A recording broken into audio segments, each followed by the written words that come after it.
Fala pessoal, professor Stefani para conversar com vocês hoje sobre figuras de linguagem. Bem, o que é mais expressivo dizer? Meu coração é um balde derramado ou eu sou muito sentimental? Vamos avaliar esses dois enunciados aí. Bem, se a gente for parar para pensar, os dois enunciados possuem o mesmo conteúdo, né? A mesma ideia. Agora, se eu relacionar meu coração a um balde derramado, a associação que eu vou fazer, a imagem que eu vou construir é o quê? Dos olhos que caem lágrimas, né? Esse aqui, no caso, quando eu digo meu coração é um balde derramado. E essa imagem me permite, de certa forma, um efeito expressivo, né? Algo que eu não tenho aqui. Aqui eu já tenho uma informação mais direta, mais simples, mais comum. E aqui eu tenho uma informação com cunho diferenciado. Certo? Então, quando eu tenho essa aproximação do enunciado com uma imagem, né, e essa imagem permite um determinado efeito que desloca esse enunciado, né, do comum, do simplório, do banal, eu posso dizer que esse enunciado é um enunciado com figura de linguagem. Então, o enunciado meu coração é um balde derramado é um enunciado marcado por figuras, né? No caso aqui, especificamente, uma metáfora, que a gente vai conversar um pouco mais à frente. Então, ao dizer que o enunciado se desloca do simplório, se desloca do comum, do banal, eu posso dizer que esse enunciado é um enunciado expressivo e, por sua vez, é um enunciado com figura de linguagem. Então, o que seriam essas figuras, galera? Essas figuras seriam recursos que permitem aumentar a expressividade de um texto. Eu poderia dizer esse texto de uma maneira mais simples, objetiva, direta, comum, e eu poderia dizer esse enunciado de uma maneira muito mais elaborada, talvez um pouco mais sofisticada. Essa sofisticação, né, esse brilho que a gente pode dizer que tem no enunciado meu coração é um balde derramado, permite dizer para a gente que esse enunciado é um enunciado marcado por figuras de linguagem ou tem uma figura de linguagem, que é um recurso aí de estilo que permite a gente ter uma expressividade maior no texto. Bem, quais são essas figuras que a gente vai ver? A gente vai ver 7 figuras: metáfora, comparação, metonímia, antítese, paradoxo, ironia e elipse. Por que essas 7 figuras?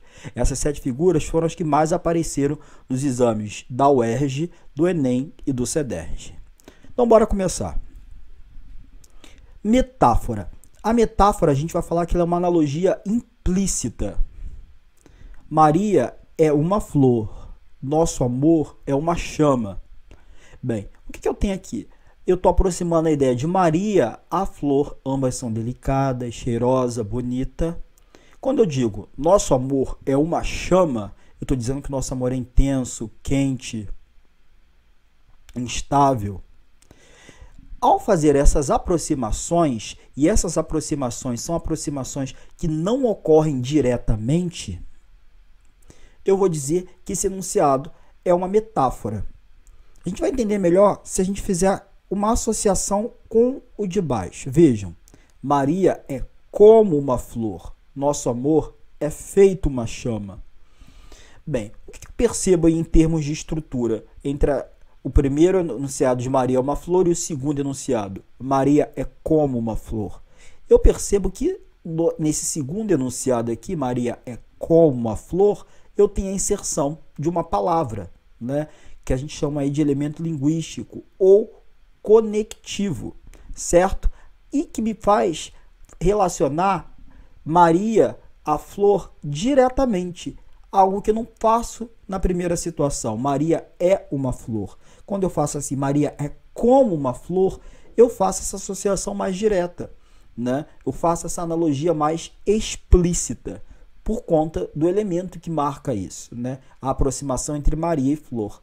Aqui eu tenho a aproximação entre Maria e flor, mas essa aproximação ela é mais implícita. Quando essa aproximação ela é implícita, a gente vai perceber que não há um elemento linguístico, não há um conectivo. Quando essa associação é explícita, eu tenho a presença do conectivo. No caso do segundo, ó, nosso amor é uma chama. Nosso amor é feito uma chama.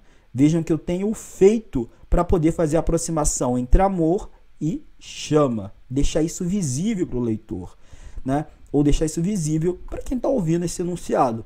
Nosso amor é uma chama, isso já não fica visível. Eu compreendo que haja uma aproximação entre amor e chama, entretanto não tem nenhum elemento linguístico ou conectivo que coloque isso explicitamente, visível para a gente, como acontece na comparação. Então, a metáfora ela vai ser uma analogia implícita, uma aproximação sem conectivo. A comparação vai ser uma analogia explícita, uma aproximação com conectivo. Vejamos agora aqui a terceira figura, metonímia. O que é a metonímia? A metonímia ela vai ser a substituição de um elemento por outro relacionado. Claro que esse elemento tem que estar relacionado aí ao contexto. Vejamos. Estou ouvindo Cartola. Cara, você não está ouvindo Cartola, está lá no seu ouvido, né? Mas você está ouvindo o quê? Cartola é conhecido pelo quê? Cartola é conhecido, ele é notório por conta da música, do samba. Então, vejam, ao dizer estou ouvindo Cartola, eu não estou dizendo que estou ouvindo Cartola falar no meu ouvido, né? Até porque ele já foi aí, né? Então, eu estou falando aqui das músicas do Cartola. Em vez de eu dizer estou ouvindo músicas do Cartola, eu digo que estou ouvindo Cartola. Eu substituo músicas do Cartola por Cartola. Essa substituição é o que a gente chama de metonímia. Onde João está estacionado?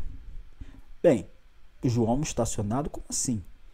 Mas você sabe, né, que o João tem um carro ou tem uma moto.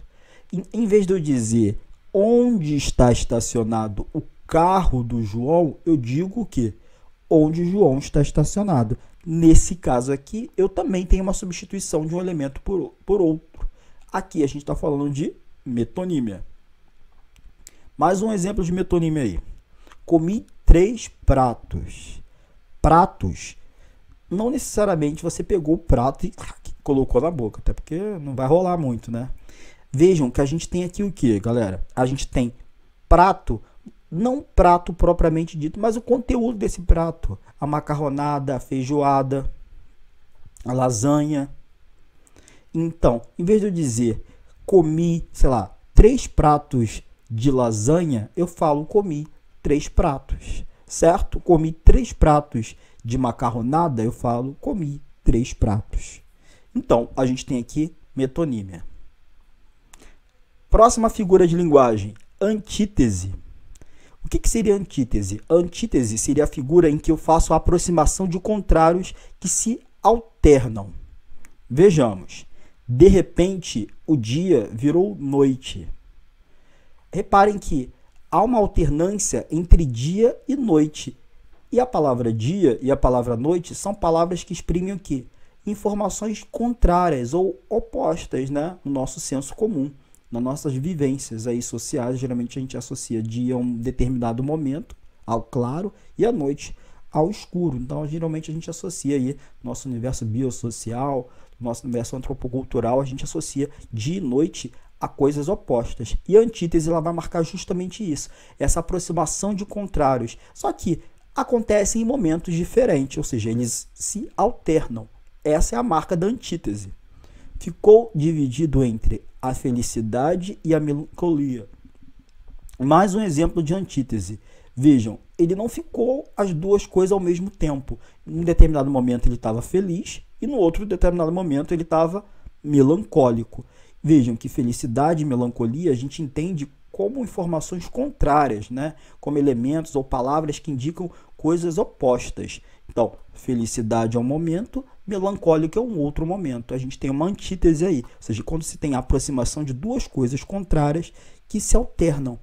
Agora, vamos ver o paradoxo, que o paradoxo ele também é uma aproximação de contrário. Só que esses contrários aqui eles vão se fundir, né? Ou eles vão se mesclar e vão gerar uma ideia contraditória e logicamente impossível. Sentiu uma alegria triste, nosso primeiro exemplo. Cara, como é que eu posso sentir uma alegria e uma tristeza ao mesmo tempo? Ou eu tô alegre ou eu tô triste. Só que ao fundir alegria e tristeza, dizendo alegria triste, eu tô mesclando isso, eu tô fundindo essas duas informações opostas ou contrárias e tô gerando uma ideia que não faz lógica, certo? É impossível você ficar alegre e triste ao mesmo tempo. aquele instante foi eterno. Pô, se foi instante, como é que foi eterno? Se foi eterno, como é que foi instante, galera? Então, o que a gente vai perceber? Aquele instante foi eterno, eu estou fundindo ou eu estou mesclando duas ideias contrárias que não faz sentido no contexto lógico, né? Não tem uma coerência se você for parar para avaliar isso. Ou é instante, é rápido, ou é eterno, é algo prolongado, demorado. Então, a antítese, só para não gerar confusão, ela também vai trabalhar com os contrários, só que esses contrários vão se dar em momentos distintos, né? E vão se alternar. O paradoxo, ele vai também trabalhar com os contrários, só que esses contrários vão se mesclar e, né, vão gerar uma ideia totalmente contraditória ou sem coerência, que por sua vez não faz lógica, certo? Então, essa é a diferença entre antítese e paradoxo. Ironia e elipse. O que seria ironia, galera? A ironia é quando a gente vai fazer o quê? Dissimular, né? Dizer o contrário daquilo que a gente está acreditando, né? Ou dizer o contrário daquilo que a gente está falando, né? A gente está pensando uma coisa, mas a gente está falando outra. Vejamos, ó. Você deixou o segredo escapar sem querer. Pô, parabéns, você é um gênio. Suponhamos que o cara tenha vacilado contigo. Pô, você vai chegar para ele e falar assim, você deixou o segredo escapar sem querer? Você está dissimulando, galera. Você está o quê? Você está sendo irônico. Vejam, ele não deixou o segredo escapar sem querer. Ele contou porque ele quis. Ele foi fofoqueiro, né? Parabéns, você é um gênio. Cara, se eu estou dizendo você é um gênio num contexto em que o cara também está vacilando, eu estou dizendo o contrário daquilo que eu estou falando ou praticando. Eu estou sendo irônico, né? O cara não é um gênio, o cara deu uma vacilada feia aí. E a elipse? O que vai ser elipse? A elipse, ela vai ser o quê? É a omissão de um termo que eu consigo recuperar facilmente do contexto. Vejamos esses dois exemplos. Sobre a mesa, apenas garrafas vazias. Vejam, eu poderia dizer sobre a mesa tinha apenas garrafas vazias no português informal. Eu poderia dizer no português mais formal, sobre a mesa havia apenas garrafas vazias. Vejam que tanto tinha quanto havia eu consigo recuperar no contexto dessa frase. Ó.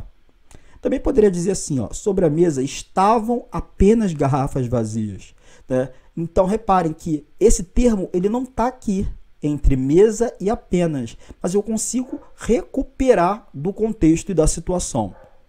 Agora aqui, entram na casa as armas na mão. Entram na casa as armas na mão. Na verdade, ele entra na casa com as armas na mão. Eu consigo recuperar esse com aqui entre casa e as armas, né? Entram na casa as armas na mão? Não, entram na casa com as armas na mão. Nesse caso aqui eu tenho uma elipse, ou seja, quando eu consigo recuperar facilmente do contexto o termo. Para resumir e fechar, metáfora é quando eu tenho uma analogia implícita, sem conectivo. Comparação é quando eu tenho uma analogia explícita, com conectivo. Metonímia é quando eu substituo um elemento por outro relacionado. Antítese é quando eu aproximo algo contrário e esses contrários se alternam. Paradoxo é quando eu faço também essa aproximação de contrário, eles se fundem e geram uma ideia contraditória e logicamente impossível.